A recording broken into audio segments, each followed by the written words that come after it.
Sa video na ito ay ipapakita ko sa inyo yung mga bagay na nag-improve at mga bagay na nabago dito sa CPM2 New Beta Update na hindi nyo pa namamalayan or hindi nyo pa nalalaman. Nice! Okay, so what is up mga kahamog at magandang umaga, tanghali, hapon or gabi dyan sa inyong lahat at nagbabalik na naman ako dito sa CPM2. Okay! Kasi it's been a days na hindi pa ito nare-release sa global version kasi sobrang dami pang mga nabago at inayos si Moonton dito kaya hindi agad nila napalabas sa global version. Aray ko! So ang una kong may papakita sa inyo ngayon kundi itong ilaw sa kalsada dito sa Red Rock Desert na bagong revamp. So meron din naman ito sa CPM1 pero yung pinagkaiba lang ay yung improvement sa lightings niya at mababasa mo naman ito doon sa patch note. O diba kung ngayon mo lang ito napansin or nalaman, ikaw yung tipong player na hindi naglalaro ng gabi at puro umaga lang. Minsan kasi sa kasanayan na nating ginagawa ay hindi na natin napapansin yung mga nag-iiba or nag-i-improve na mga bagay kagaya nito. So ito yung ibig kong sabihin nitong guhit sa kalsada at sa tagal-tagal ko nang dumadaan dito ay ngayon ko lang napansin na umiilaw nga pala to yung mga maliliit na bilog at itong parang may kulay pula. Pag dumadaan ka dito ng umaga hindi mo talaga mapapansin yung mga special na mga bagay kaya magmumukhang plain lang na kalsada. Ang tawag nga pala nito ay Solid Broken Yellow Line. Common ito makikita sa USA at syempre dito sa Pilipinas. Uy! Philippines! So ito yung itsura niya sa night mode or gabi. O diba kita mo yan, pinalakas na ni Moonton yung ilaw na kumpara noon na parang mata lang ng isda yung lakas ng ilaw. So ang tawag nga pala nitong klaseng ilaw sa daan ay road studs or cat's eyes. Imposibleng hindi mo pa talaga ito nakita kasi maraming ganito sa ibang bansa or pinaka-common ay dito sa Pilipinas. Meron itong tatlong klaseng function para umilo yung mga ganito at ang una ay reflective. Ang reflective road studs naman ay umiilaw lang siya kapag naiilawan ng kotse pag dadaan ka na or sa mga dumadaan ng mga kotse or tinatawag nila itong cat's eyes. Pangalawa naman ay solar-powered LED. Ang function naman ng ganyang klase ay kumukuha lang ng power doon sa araw at automatic na umiilaw tuwing gabi. Syempre alam na yan sa karamihan at sa mayroong solar na ilaw at shoutout sa gumagamit ng solar light ngayon. Shutdown. Pangatlo naman ay wired LED. Ang function nito ay sa kuryente naman siya kumukuha ng power para iilaw at ito ay automatic na umiilaw dahil meron itong sensor na kung dadaan na yung mga kotse at kusa na itong iilaw. So ano nga bang purpose nitong pailaw-ilaw sa kalsada? Ang purpose nito ay para makatulong sa mga driver sa pagmamaniho tuwing gabi para makita yung guhit ng daanan lalo na sa pakurbada na daan kagaya nito ngayon. O diba pinalakas na ni Moonton yung ilaw nito at kakaiba din kasi mix yung kulay niya, may yellow at may pula, parang Christmas lights lang na dinikit sa kalsada. So magandang improvements sa lightning mga kahamog at kung mahilig ka maglaro sa gabi abay saktong-sakto to para sa'yo kasi malakas na yung ilaw kahit bulag makakakita nito. So ito naman yung sa CPM1 na ilaw sa kalsada o diba sobrang laking pinagkaiba nilang dalawa kung titignan mo ng ganito parang hindi umiilaw kaya disgrasya ata aabutin natin ito.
Okay, ang sunod naman na maipapakita ko sa inyo ay itong naglahong humps or ano man ang tawag doon. Really, nigga? Ako lang ba or kayo din ba nakapansin sa mga nakabeta dyan na tinanggal na ni Moonton yung nakaharang na humps dito or ano mang tawag doon?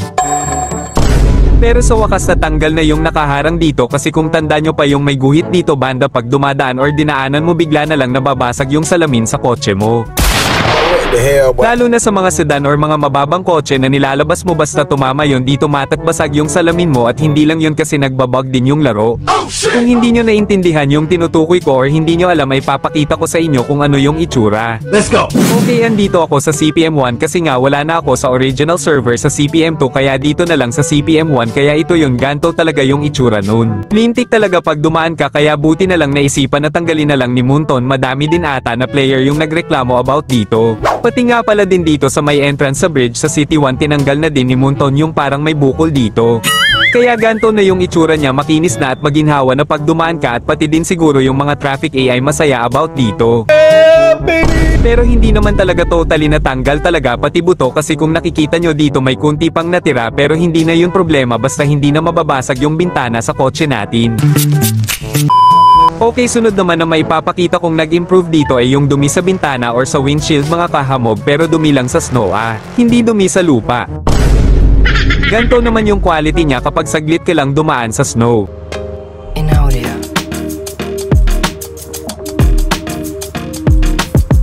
Tapos ganto naman yung quality niya kapag 100% na yung dumi sa windshield or sa bintana mo, medyo iniba lang yung design niya pero goods na din to.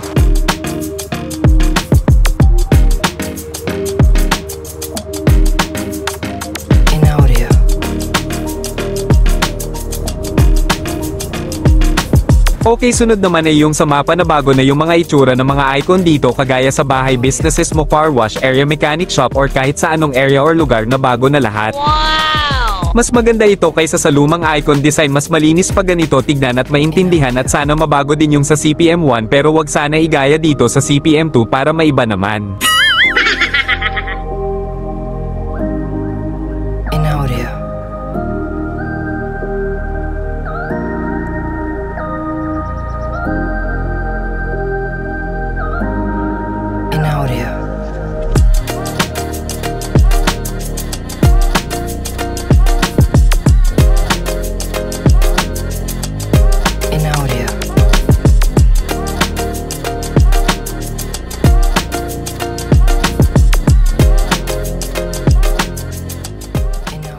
Okay, sunod naman ay itong panibagong nadagdag na trail dito sa Red Rock Desert at hindi ko alam kung alam nyo na ba to pero yes, totoo, nakikita nyo na biglaan na lang na merong bagong trail dito.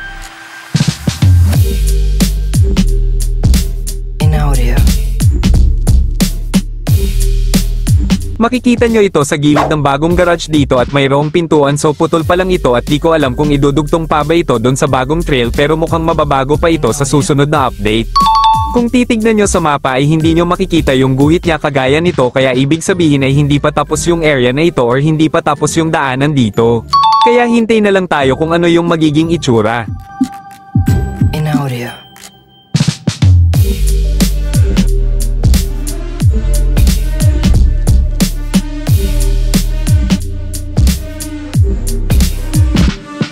In audio.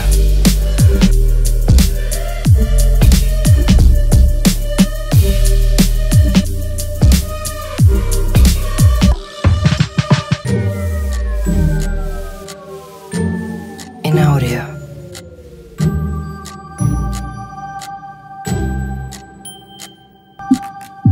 In audio.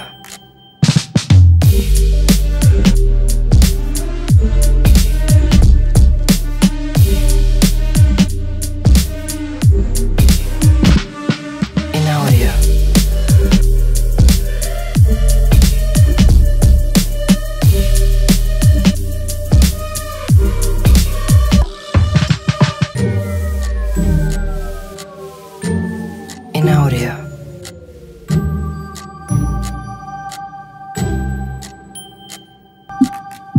In audio.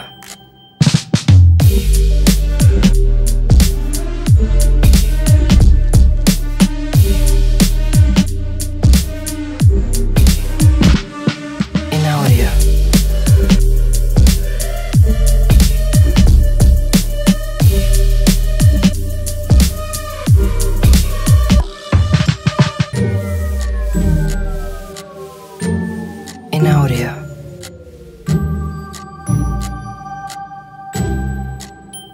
Hindi naman gaano kaganda yung daanan pero para sa akin baka lalagyan ni Munton ng mga bahay-bahay dyan kasi sayang naman talaga yung space dito, sobrang lawak. Okay, the last but not the least ay yung braking physics improvements dito sa kotse. Hindi ko din alam kung napansin nyo na ba din ito yung sa tuwing hihinto ka ay may paalog-alog na yung katawan sa kotse mo. So ito yung ibig kong sabihin. In audio.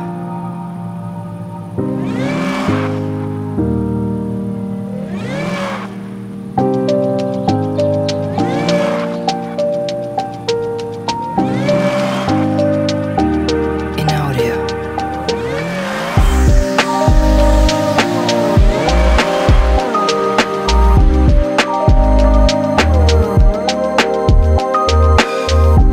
In audio.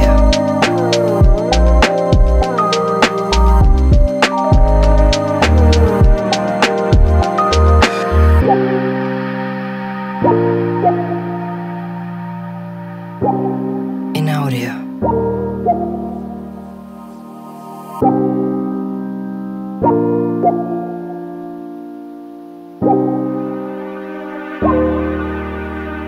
In audio. So yun lang siguro lahat yung maipapakita kong mga nabago at nag-improve dito sa CPM2 mga kahamog, at kung meron mang bagay na hindi ko nakita ay comment nyo na lang dyan sa baba. At ano sa tingin nyo sa panibagong update ngayon sa CPM2 mga kahamog, maganda ba para sa inyo or pangit? So yun lang sa lahat mga kahamog, at meron pa akong susubukan na hindi ko pa nasusubukan dito sa CPM2, so secret lang sa ngayon kaya abangan nyo na lang sa mga mag-aabang dyan. So yun lang sa lahat at mag-iingat kayong lahat dyan palagi at hanggang sa muling pagkikita, paalam.